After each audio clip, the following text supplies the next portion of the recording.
What up, you hickey-licking marble garglers? This your boy, the Media Shadow, aka Dr. Short Stroke. Two sets of parents are suing the Portland Public Schools in federal court over the indoctrination and waste of their taxpayers' dollars in support of the school employees' extreme gun control positions. This all came to a head on April 20th, 2018, when nationwide and all over Oregon, public schools held a planned student walkout, allowing students 17 minutes to demonstrate outside the classroom during school hours. This was all in response to the Parkland shooting, which took place on February 14, 2018, where Nicholas Cruz murdered 17 people. 17, in case you wondered why the kids' protest was 17 minutes long. However, as the lawsuit notes, the education policy known as PROMISE, prevention, recidivism through opportunities, mentoring, and interventions, support, and education, was also partly to blame for the shooter not being legally denied gun purchases. Broward County deputies were called to his home 45 times in his middle and high school years. One time he had punched his mother so hard in the mouth that he had knocked out 3 of her teeth, and he had had numerous in-school antisocial and disturbing violent outbursts. The policy choices of the Broward County school system to decline to hold Mr. Cruz responsible under criminal law for his misconduct proximately caused this tragedy. Portland Public Schools follows policies similar to PROMISE. The Oregonian reported that the Portland police were called to the school system roughly 5,000 times in 2017 for a population of only 50,000 students. Also bear in mind that in 2017, Oregon for the second year in a row posted the third worst high school graduation rate of any state in the nation.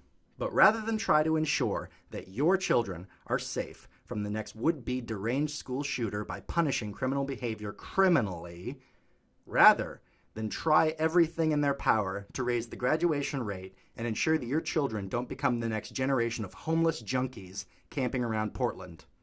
The Oregon Public Schools decided to use your children as mouthpieces for their extreme leftist political agenda. Within 3 days of the Parkland shooting, emails were circulating widely within the Portland Public School system, utilizing the official and taxpayer-funded Portland Public School email system, forwarding a call from actionnetwork.org. Declaring that Women's March Youth Empower is calling for students, teachers, school administrators, parents, and allies to take part in a hashtag National School Walkout for 17 minutes at 10 a.m. across every time zone on March 14, 2018 to protest Congress's inaction to do more than tweet thoughts and prayers in response to the gun violence plaguing our schools and neighborhoods. We need action. Students and allies are organizing the National School Walkout to demand Congress pass legislation to keep us safe from gun violence at our schools, on our streets, and in our homes and places of worship. Students and staff have the right to teach and learn in an environment free from the worry of being gunned down in their classrooms or on their way home from school. Parents have the right to send their kids to school in the mornings and see them home alive at the end of the day. We are not safe at school. We are not safe in our cities and towns. Congress must take meaningful action to keep us safe and pass federal gun reform legislation. Some school officials promptly objected that staff could not participate in walkouts. However, numerous underhanded strategies to get around this were implemented. An 8th grade teacher at Beaumont Middle School reported that, I have received word from PAT that the union is working with the district to coordinate a national walkout on March 14th at 10 a.m. to stand with the victims of the Florida shooting on gun control legislation.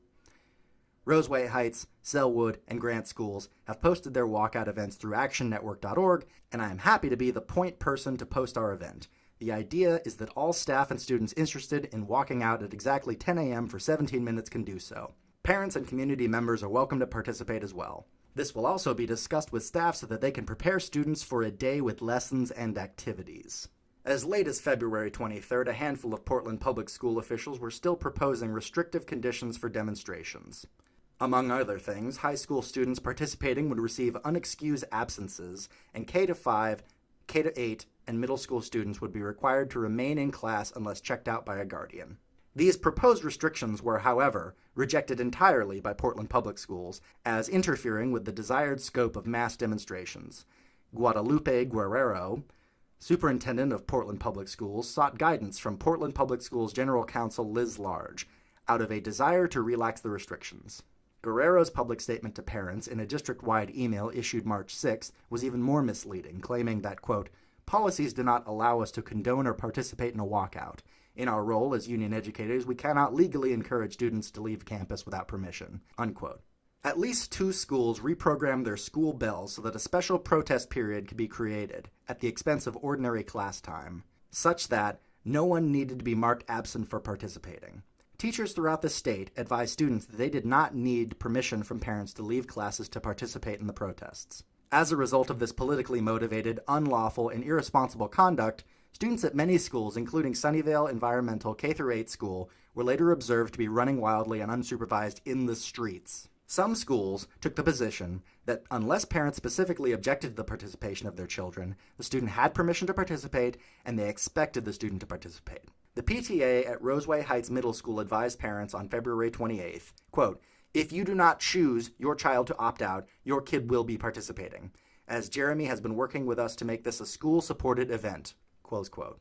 Even younger or developmentally disabled students incapable of reasoned choice as to their participation were pressed into service as pawns and props by their teachers. One parent complained, quote, "Our special needs 5th grader doesn't understand why he has to wear a sign around his neck and march around the school," close quote. As just one example, one teacher's detailed account of the political activities in his history classroom claimed that an entire month was devoted to lobbying public officials instead of teaching the Louisiana Purchase, Lewis and Clark, the War of 1812, Oregon Trail, Northwest Native tribes from the traditional white male perspective.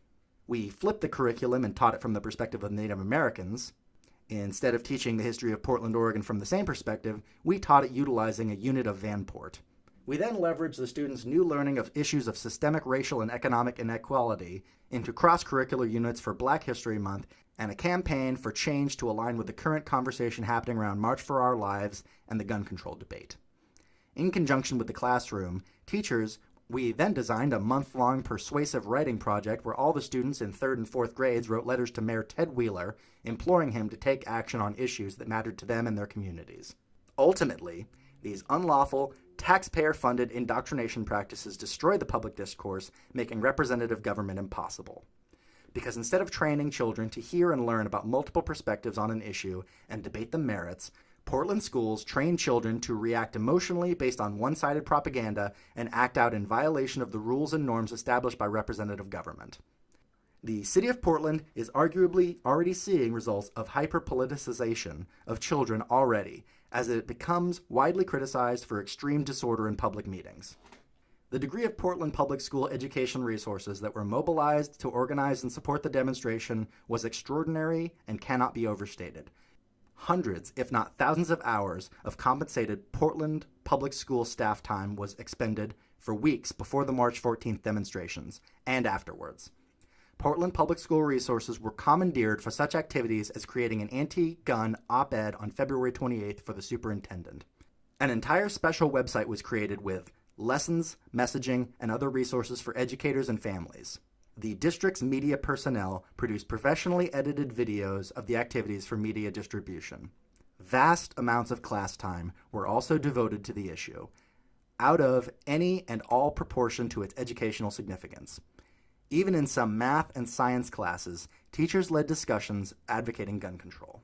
To estimate the resources involved here, the plaintiffs of this lawsuit note that the 2018 to 2019 school budget for the Portland Public Schools calls for the expenditure of $655 million in resources for roughly 175 class days, or roughly $3.7 million per class day.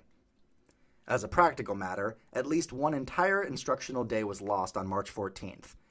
At Franklin High School, teachers showed the students the movie Kung Fu Panda, as students had been emotionally wound up by defendants' propaganda, and thereafter were allegedly too agitated to engage in ordinary studies.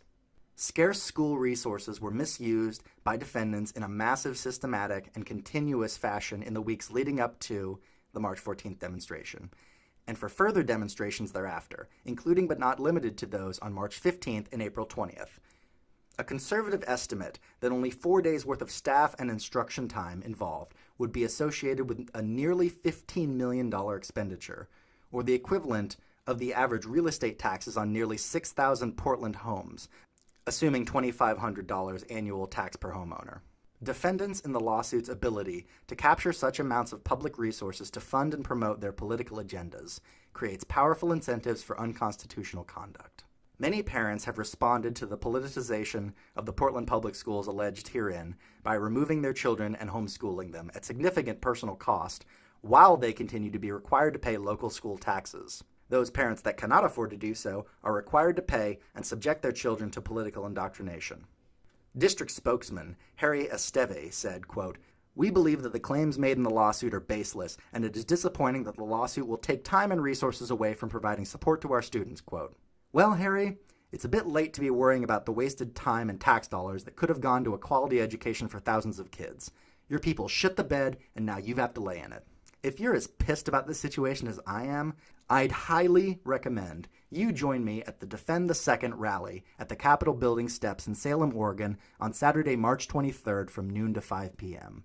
Also, if your children are subjected to this kind of behavior, threaten the principal and the superintendent to knock it off, and if they don't, sue the school. Who knows what evil lurks in the hearts of men?